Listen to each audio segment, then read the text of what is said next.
What is up, chefs, foodies, and students? Welcome to Everybody Knows. I'm Anders. I'm so glad you're here. Let's get started.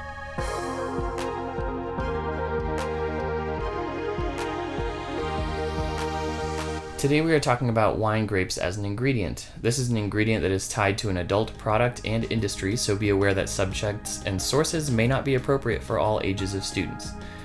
This ingredient comes originally from several parts of the world. For our purposes, we're talking about grape varieties within the Labrusca, North American, or vinifera, Eurasian species. It is currently well known in cuisines from all over the world, but if you're investigating origins and cultures, be sure to research the time period as well, since many foods are brought to cultures from elsewhere or develop over time. Today we're looking at a red wine grape variety.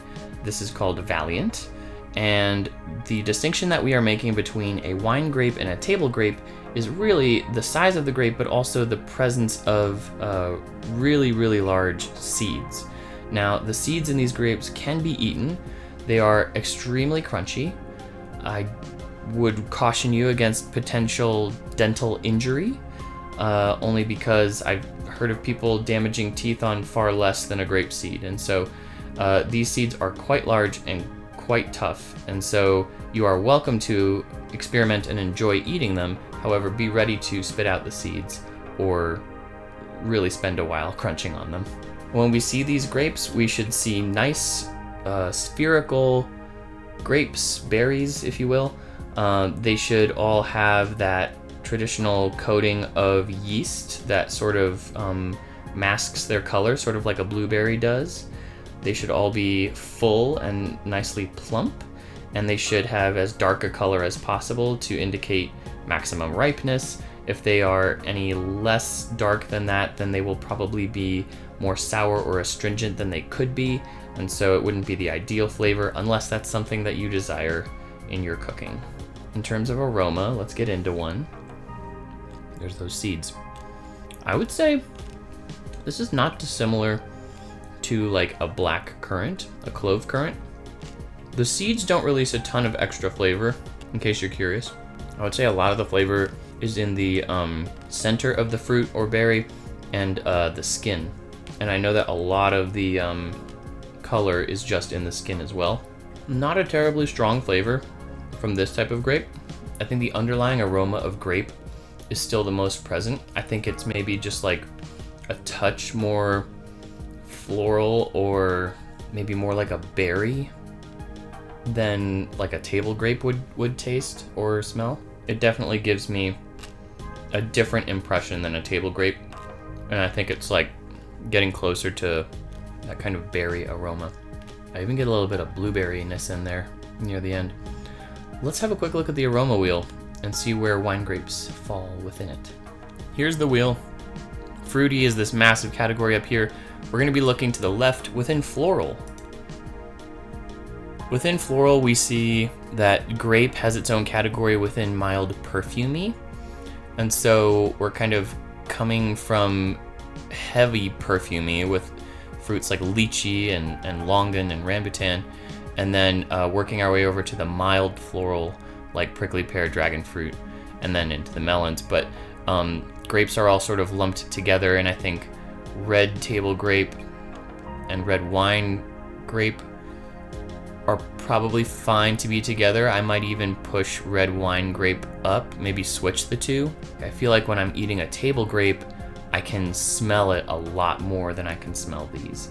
So I know that's not necessarily the argument because it's not how strong the smell is, it's the quality of the smell. I am thinking red wine grape may need to be above, closer to the tree or jungle grape, just because I think it has just a little bit more berryness to it, which berry is way over here. And yes, this is a one-dimensional arrangement, so if we had 3 or 4 dimensions, we could do a much better job of mapping this out. However, within a single wheel, I think this is all right for now. And then, yeah, I think the question is, as we taste more grapes together, how do we feel about this arrangement of the grapes within? So I think for now it's okay. If you disagree, throw it in the comments. I want to see. When you start to think about grapes, especially in association with wine, the idea that there are so many different wines and so many aromas within those wines must hold true for the number of grapes and the amount of different aromas within grapes. And so to start to describe grapes based on, oh, this grape tastes more like a black currant, we have actually gone outside of the aroma wheel. And so to just say red table grape, red wine grape, green table grape, green wine grape, feels like it suffices. In terms of use, I would say I'm playing around with these in kombucha. We've made preserves, we've made cordials, we've made just juice. Because of the seeds, it's hard to do anything with them whole. And again, you wouldn't necessarily do too much with a grape whole anyway. They usually end up, if they get processed, they end up getting either juiced or concentrated or something like that. I am actually really excited to try making a fruit molasses out of these and just boiling down and seeing what happens when the complexity hits the caramelization stage and all of that goodness. So yeah, I would say, you know, trying to extract the flavor or concentrate the flavor and in dealing with those seeds as well are all good things to think about. Let's take a quick look at the flavor Bible.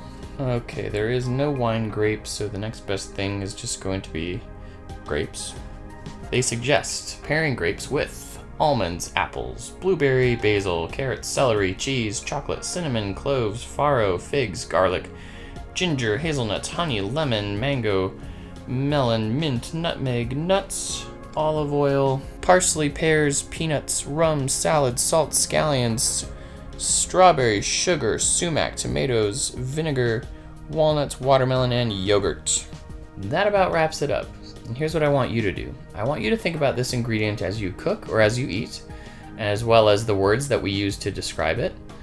Have you used this ingredient successfully in a way that you were like, yeah, that is amazing? What was it? And do you like this aroma? Why or why not? And finally, do you agree or disagree with the things that I have shared with you today?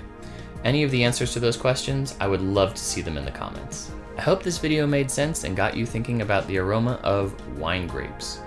Thank you so much for watching. If you want to help me get an ingredient to feature in one of these videos, please send me an email or a private message. If you would like to join the food aroma nerdery, go ahead and subscribe and you'll see all my latest videos.